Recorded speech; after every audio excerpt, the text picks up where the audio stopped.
I think we have time now to start taking some audience questions. Hi. How do you feel playing Scarlet Witch? How do I feel playing Scarlet Witch? Yeah. I feel I'm used to playing a lot of characters that are more sad, I think, and I felt really empowered playing her. I felt tough. What was it like going from Godzilla to this? And what was your relationship like with Robert Downey Jr.? I'm a big fan of him. Me too. Yeah, I'm a huge fan of his too. So it's very surreal, and especially when you see him in their very iconic, character that they're playing as well, and to be working with him. But he's awesome, man. He was really just weirdly kind of embodied that kind of role of sort of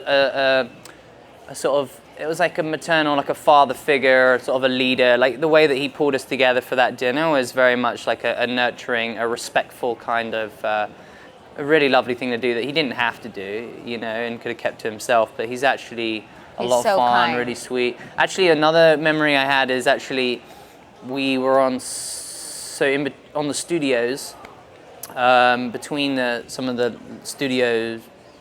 I don't know what you call them. The great big. Well, between the trailer and the studio, we'd all have these little buggies and stuff. Golf carts, yeah. right? And then they sort of pimped him out with so they had he Black had his Widow Iron Man had, one, and then Black Scarlet Widow had the everywhere. Black Widow symbol on everywhere, hers, yeah. and then we'd all rush to go in, get out, and then jump in our thing, and then race them back and what have you, and drive them, wiggle them through, which is a lot of fun and slightly dangerous, but a lot of fun. Yeah. But we're all in our superhero things, and Thor's got his cape flying back, and they're just racing, and some of them you're sitting the other way around, so you're waving, and it's kind of funny. That's awesome. Yeah. So those are trippy, but yeah.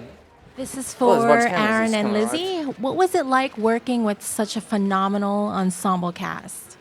And what was it like do you guys have any funny stories in between takes?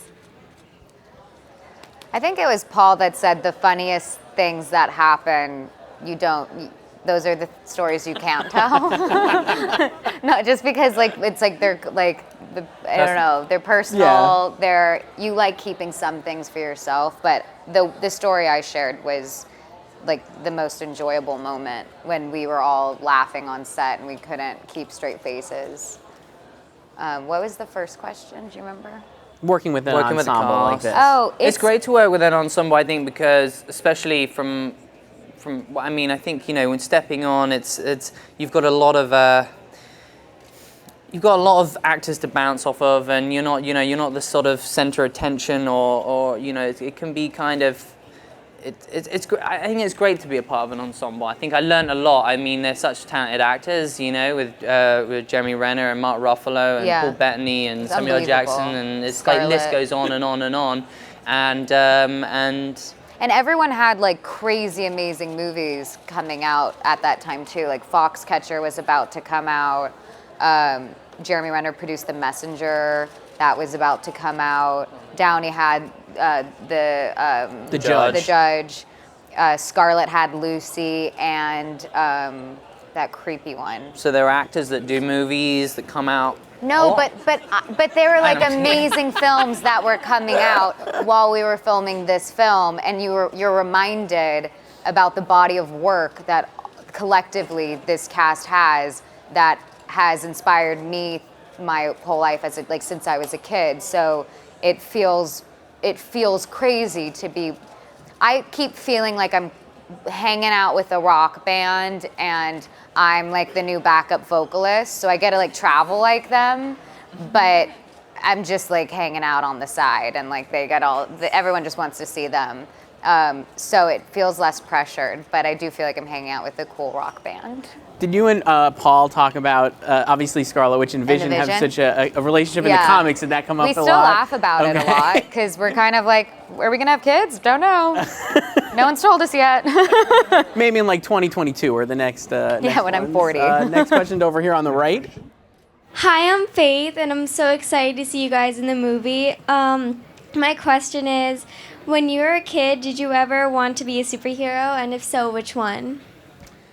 Michelle Pfeiffer was Catwoman when I was a kid, so I just wanted to be her. And I was a big Star Wars nerd, so I played a lot of Jedi, and I was Yoda for Halloween and when I was 14. Yeah. It's amazing. Picture right. Oh no, we didn't have it today. Sorry. It's just a girl in a mask is all it is, a Yoda mask. Hi, Aaron. Hi, Elizabeth. My question, well, obviously, Aaron, you played Kick-Ass, so it's not your first superhero movie. So, and Lizzie, what was it like going into this whole superhero type movie that, I mean, obviously you've never done since you've done sad movies. They're not all sad. I think I threw my work under the bus just a second ago. They're not all great, but it's a new skill. It's very strange to film one sentence and a head turn for a long time. That's not something I was very comfortable doing. Having done one, I'm really excited to do another because it's just you just learn as you go. And it's definitely an acquired skill to film these movies. They're totally a different world. I went straight into doing more of a character piece right after, and it was like, whoa, we're gonna work on 6 pages today. Crazy. We were doing 2/8 of a page for a day. So they both are really fun in different ways, but it's just a new skill. I don't really know how to. It's challenging, yeah. It's and you're saving the world every day. What does that look like? exhausting, I'm telling that's, you know, that's just a crazy concept. I'm gonna, the world is gonna end if we don't do something. Go, you know? And all the running, I mean, that's very exhausting too, right? Yeah, actually, what's fun is I actually got to have a superpower this time. So, yeah, and ironically, I don't actually like running that much. So, and that's what I do most days.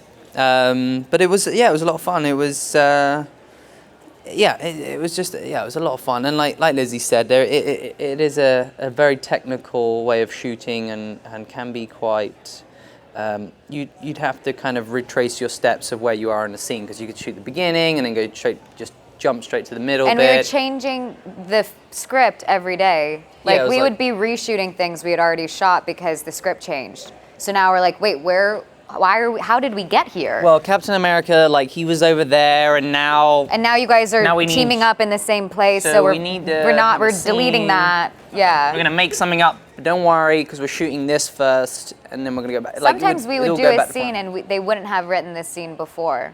Wow. So you wouldn't know quite so how you were entering. So we wouldn't be like, well, how'd that end? Yeah. So when you saw the finished movie, what were you surprised at how well it I worked? literally said, "Oh, that's what we were making." Oh, I get that. There was a whole lot of stuff that when I could read, I was like, you lost me. Or there's a whole chunk where I'm like, it's all fighting, and you're kind of like, those sound like cool kicks. I don't understand though. And then also, they didn't know how to write Scarlet Witch's powers, so they just said, Scarlet Witch wiggly woos. She does a wiggly woo. And it's like, does a wiggly woo, and then Ultron, and this goes off. So, yeah. And mine was called Pietro time. Yeah, Pietro. So every time you go, so Joss would go, Pietro time, and then run. That was my your cue, yeah. And we'd make it up with the stunts guys on the day, just.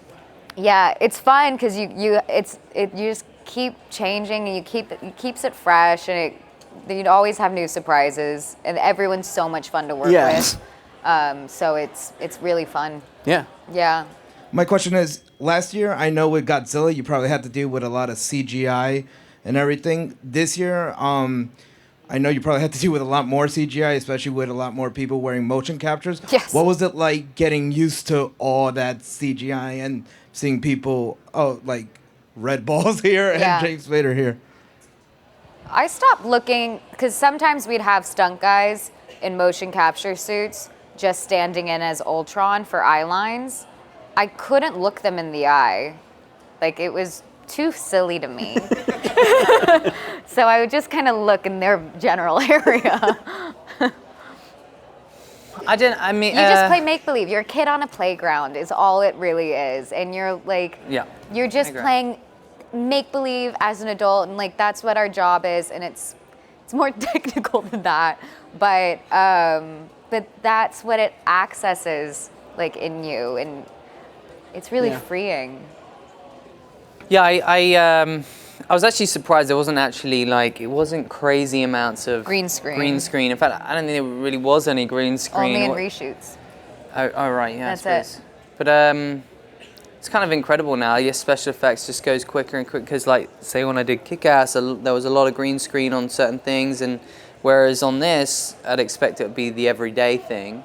But we'd actually shoot on a lot of locations and amazing have real sets. Buildings that we're going to blow up and that because they were going to demolish them a week later. So they're really blowing up things. Which helped because the whole scenario is very surreal and it's fantasy and what have you, and you've got superpowers, but where you're running around is actually a real environment, and there are cars blowing up and really loud gun noises. So it kind of helps. You kind of have a little bit of you can feel. You feel part of the environment. Yeah. That's cool. Hi, I'm really excited. I was just wondering if you could talk a little bit more about how you got into acting and how you came into this profession. I went to school in New York. I just did it as a kid, but for fun my whole life, for camps and classes, danced a lot. And then came to NYU for training. And this studio I was working at, it's called the Atlantic Theater Company. It's an off-Broadway company in the city. And they started having me audition for their plays to do understudy work. So I started understudying in theater. And then I started auditioning for films because I got an agent that way. It was really just because I was at the right place, kind of at the right time, and I didn't get into Brown, so things would have turned out differently had I. So I'm really thankful that rejection came my way. Aaron's been doing it forever. I started when I was 6. I just kind of, I guess I had really great parents who allowed me those opportunities. I went to a very small, modest little, what would be like a little, a little place that did drama and dance and what have you, and there were little auditions that would go up to London and do. I mean, it started off very small. I did commercials, did theater, did TV. Right up until I was 10 was when I did my first film, and then and I learned a lot because I was already kind of like immersed in kind of like theater acting and kind of was really over the top, and then my experience has just been kind of learning on the job really, and being opposite actors and then figuring it all out and playing with it. It's been very my school of acting has been very kind of instinctual and natural and kind of built in my own way that is just kind of expressive and therapeutic in a way. And then the way I pick roles kind of has some, I have to relate to characters, and then I guess there's some sort of through line and connection to it, but it never really. Some things kind of weirdly mirror, experiences in my life, and so it sort of feels more artistic and creative and sort of therapeutic to me. I don't know who gave me the question. It was down here somewhere, right? It kind of built itself together and whatever. Cool. And on that note, thank you guys so much, Aaron Taylor Johnson, Elizabeth Olsen. Thank you so